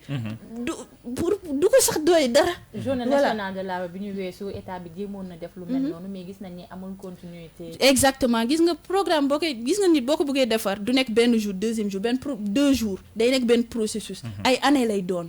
aujourd'hui boo defee benn programme du nekk ñu ne journée nationale Ndeye Marie nga jox ko Ndeye Marie benn cadeau rek et puis c'est fini quoi du am suivi parce que aujourd'hui boo waxee journée nationale de l'arbre dafa war a clôturer tout un processus nga xam ne def nga ko pour la protection des arbres ou bien pour l'éducation environnementale te loolu dafa am solo du journée nationale rek ñu planter 2-3 arbres wala journée set setal ñu set setal 1 jour 2 jours suñ demee lendemain bi nga ñëwaat population yi même comportement bi la ñuy amat parce que waxuñu leen lan mooy importance su garab lan mooy importance kon sensibiliser bi daf ci am solo dafa am solo ba pare expliquer nit ñi lan moo tax ñu koy def important tout à fait important waaw Aminata d'accord leneen li ma bëggoon xam mooy vu que yéen wax nga léegi jeunes yi foog ñu jéem leen a xëcc ci affaire yi yéen seen activité yi ngeen nar a amal man gis naa seen plateforme bi li ci ëpp ay environnementaliste lañ nan ngeen nar a def ba xëcc ndaw yu ñu mën a ànd ak yéen pour liggéey bi mën a sotti voilà loolu moo tax zone bu ñu dem dañuy def benn partenariat ak benn commission jeunesse wala association de jeunes suñ demee foofu ñu mettre en place concept environnementaliste maanaam environnementaliste du nekk seulement benn pôle environnementaliste bu ñu mettre en place mais dafay nekk day am décentralisation maanaam suñ demee par exemple Kayar am def activité ak commission jeunesse bi ñoom am nañ droit mettre en place benn pôle environnementaliste lu mooy def suivi bi parce que ñun mënuñu nekk fépp mais dañuy délégation de responsabilité boobu te loolu délégation bi dafay nekk entre jeunes parce que naa ni aujourd'hui Sénégal comme ni nga ko waxee 42% population bi am na moins de 15 ans ça veut dire que avenir du Sénégal ci jeunesse bi la nekk soo bëggee def ay programme aussi jeunesse bi nga war a viser soo bëggee inculquer certaines valeurs soo bëggee créer Sénégal bu bees daal jeunesse bi ak jeunesse bi ngay liggéey aujourd'hui di nga dem ay village 90% population bi amuñu sax 8 ans léegi nga bëgg a mettre en place benn programme xanaa doo liggéey ak 2-3 personnes ñu fa nekk nga xam ne am nañ 40 ans et plus ñu am 8 ans ngay jël jàngal leen lan mooy garab jàngal leen lan mooy activité environnementale suñu amee soo demee ñoom dinañ ko mettre en place suñu amee 20 ans fekk village bi yëpp dinañ xam ne lan mooy importance su environnement noonu lay demee te man gëm naa ni environnementaliste aujourd'hui dina nekk ci tous les pôles du Sénégal et dinañ am des jeunes yoo xam ne ñooy nekk délégués environnementalistes ci différents pôles yi te ils auront l'occasion fédérer yeneen jeunes parce que aujourd'hui nekkul benn conseil nga xamante ne maa ko moom wala keneen moo ko moom ñun ñëpp ñoo ko bokk te possibilité la pour jeunes yi ñoom tamit ñu engagé wu alors Ndeye Marie ñu xam naa rek waxtaan wi neex na waaye xam naa ne waxtu wi moo ñu xaw a xoj xam naa ñu nekk ci dernière question yi en même temps bindkat nga sànq wax nañu ko jot nga bind ñaari téere mais tey ci environnement bi nga xam ne ci ngay yëngatu ndax mën nañ xaar nga bind ci dara peut-être à travers expérience yi nga xam ne yaa ngi koy dund. exactement loolu sama projet la à long terme man bind naa déjà deux livres. Mais pas sur le domaine de l'environnement bëgg naa bind sur le domaine de l'environnement te xam naa ni su ma bindee ci expérience environnementale yi lay doon te man ku ma dajal rek yaay nekk sama source d'inspiration te xam naa ni engagement wu jeunes yi ci wàllum environnement bi ak évolution situation environnementale au Sénégal dina nekk benn sujet boo xamante ni bëgg naa ci bind inchallah. Waaw Aminata xanaa la dernière question. D'accord instant kay dama koy remercier di ko wax merci beaucoup ci disponibilité bi waxtaan bi am na solo bu baax a baax ñu yaakaar ne état bi sax dina ñëw gunge la ci activité yi nga xamante ne yaa ngi koy waaj a amal incha allah war koo door le 22. Le 22 mooy doon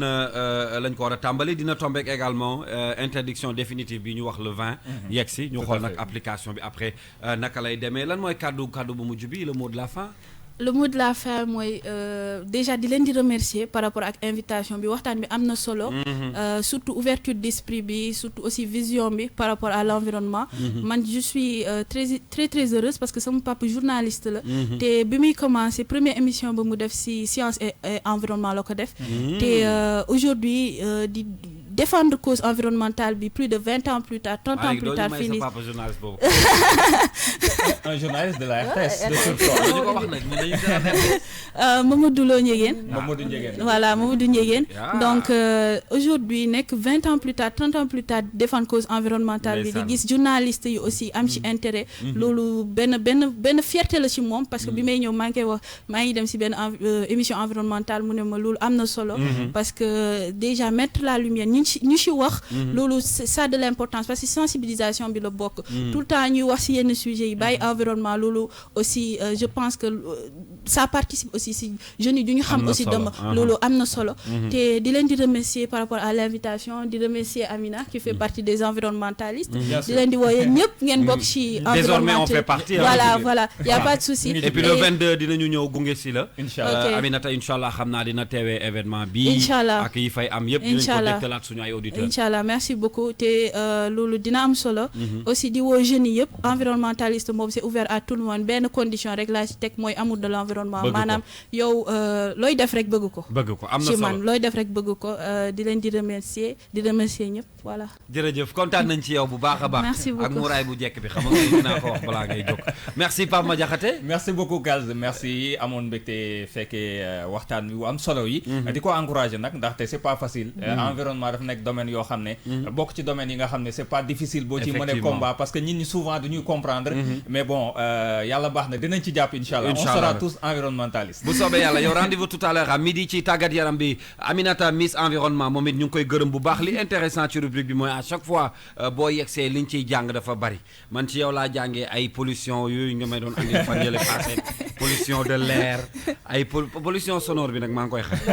yaa ma ko digoon donc lan mooy sa dernier mot Aminata. di la gërëm di gërëm tamit ñu doon teewlu ci 99.4 King FM. ak tamit ñu doon seetaan ci plateforme King FM yëpp di leen jox daal dig jaje daal talaata bii di ñëw ci beneen rubrique environnement. conseil bi nag. conseil bi.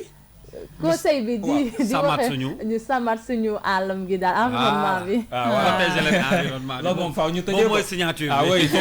bu ko fàtte. merci beaucoup et puis mën ngeen ko seetaanaat en mode replay ci suñu page Facebook wala ngeen dem ci www.kingfm.sn rendez-vous mardi prochain ci beneen numéro wu environnement di gërëm bu baax suñu invité merci à tout le monde on va retrouver Serigne Saliou Seck li ci yéenekaay yi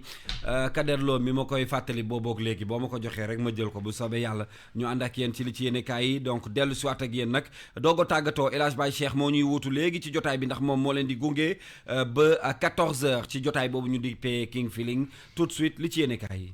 li ci yéenekaay yi ak Serigne Saliou Seck. ndax président Macky Sall dafay bëgg a ñàkk mandat bi mu nekk laaj la bu la Tribune xëy samp ci xëtam journal des médias bi ne la tax ñu samp laaj bu ni mel moo di ne dafa am mbir mu yees jëm ci parrainage bi nu fi doon amal te itam maître Abdoulaye Tine mi ci defoonu recours ca CEDEAO moo ca waxaat ndax nag moom mi nekk njiitul Union sociale démocratique dafa mas a jàpp ni mbirum parrainage bi dara jaaru ci yoon looleet moo waral ba waa CEDEAO woolu nguurug Sénégal ñeenti fan ci weeru mars wi nu dëgmal bu fukki waxtu ci suba jotee ca Abuja te journal bi nee na bés bu àtte boobee joxe dëgg maître Tine jàppale ni président Macky Sall mandat bi mu nekk dañ koy dokk tëggaati yeneeni élection ba noppi génneel yatukel conseil constitutionnel ngir ñuy teg seeni mbir ci yoon it tey jii la nar a waxaat ci mbiri Karim Meïssa Wade ak Khalifa Babacar Sall su saane talaatay ndeer dëgg la nar a nekk ci ñoom ñaar mu di Khalifa Sall di Karim Wade ndax nag ci la nar a xamle ba xam dañ leen di amnistie maanaam seetal leen wecc ci wàllum yoon wala dañuy wëy di gàlloo li leen yoon tekk réew mi quotidien boobaata fekk na diggante président Abdoulaye Wade ak président Macky Sall dara neexatu ca critique yéene kaay ne président Macky Sall kay li ko yitteel jamono ji moo di teg loxo ci capitalu Sénégal di Ndakaaru te journal bi nee na loolee jàppale ni ci dialogue national bi bëgg nañ ko faa waxtaane ba bépp maire bu nar a jiiteeti maire Ndakaaru kenn dootu ko voté waaye mbir la moo xam si njiitu réew mi rek moo koy mën a tabb tànnal ko boppam bopp conseil économique social et environnemental Aminata Touré moo fa nekk Mimi itam moo nekk ci las yéenekaay di fa xamle ni réew mi war na noo yokk bu baax doxaleen bi te moytu xuloo beeg xeex beeg werante bi ndax nee na loolee mbir la yoo xam si dara rafetu ca te it dafa ñaaw lu ñaaw ba jéggi dayo moo am démb ca Fatick daanaka yéenekaay yi nu xëyandool ñoom ñëpp xëy di ca wax Le Quotidien ca la bokk journal bi ne benn waxambaane dawalkatu Jakarta lanu fa faat Lamine Koyta la tudd ñaar fukki at ak juróom benn la amoon Aïda Seck nekk yaayam ci biir yéenekaay bi di fa xamle ni waa police ñoo rey doomam ñoo ko jàpp yóbbu ko ba Géeju dóor ko ba muy wàccu deret ban koy rawale ca l'hôpital ca la ñàkke bakkanam waaye nag Le Quotidien nee na kàddu la yoo xam si waa police weddi nañ ko ba mu set ndax nag journal bi nee na ci xibaar yi mu jot takk der yi li nu xamle moo di ne danoo jotoone xibaar ne am na ay waxambaane yooyu tux yàmbaa ca koñ ba ci lan fa wàcce tasaare leen ba am ñu nu ca teg loxo bi nu leen seetee gis nu ci ñoom dara ci la nu leen bàyyee ñu dem seen yoon journal bi ne lu ci man di am daal naataangooy Lamine Koyta démb yëngal nañu Fatick danoo maase woon gaare seeni Jakarta andi fa alxatir tegal takk dere lu metti ne leen yéen a fàtt sunu naataango bi waaye nag ñoom takk dere yéenekaay bi nee na seenu njàmbaar rek moo leen ca mujjee génne ndax nag gaaya dogu woon nan ngànnaayu yor seeni xeer ne faawu ñu amaluk congu jëmale ko ci commissariat ba Vox Populi ne dëgg la démb kay musiba dëgg moo xewoon ca Fatick musiba dëggit moo xew ca centre football bu Dakar Sacré-Cœur Libération yéenekaay ne kenn ca kilifa ya moo doon yàkkataanu gune ya fa nekk di jàng football journal bi yokku ca ne waaja Olivier Sylvain la tudd brigade de protection des mineurs moo ko jàpp keroog gaaw ndax nag gune ya nekk ca l'école ba tollu ci fukki at jàpp fukki at ak juróom la doon yàkkataan daanaka at a ngi nii te xale yooyu juróom-ñaar ci ñoom wax nan ba andi ay seede ca kanamu takk der ya bëri na ci ñoo xam ni li nu xamle moo di ne waa ji da leen doon nax naan leen na leen dem kër ga ma defal leen massage bu leen yóbboo ba nu yegg fa la leen doon naxee di leen yàkkataan beneen léexoor ci beneen anam moo nekk ci xët wu njëkku Vox Populi journal bi ne benn algérien moom lan jàpp ca aéroport international Blaise Diagne mu yore ñaari valise def ca téeméer ak fanweer ak benn picc seko ne da koy yóbbu Algérie jaayee ko fa ndax nag nee na fii nii ci réewum Sénégal menn seko moo jël ñaari junni la ko fiy jënde waaye nag bu demee cam réewum te Algérie menn seko mu nekk fanweeri junni ci xaalisu CFA la ko fay jaayee waaye nag ca mujjantal ga takk der yi dañ koo gàntal ndax dañuy bañ moom ak ñi mel ni moom jeexal sun seko yi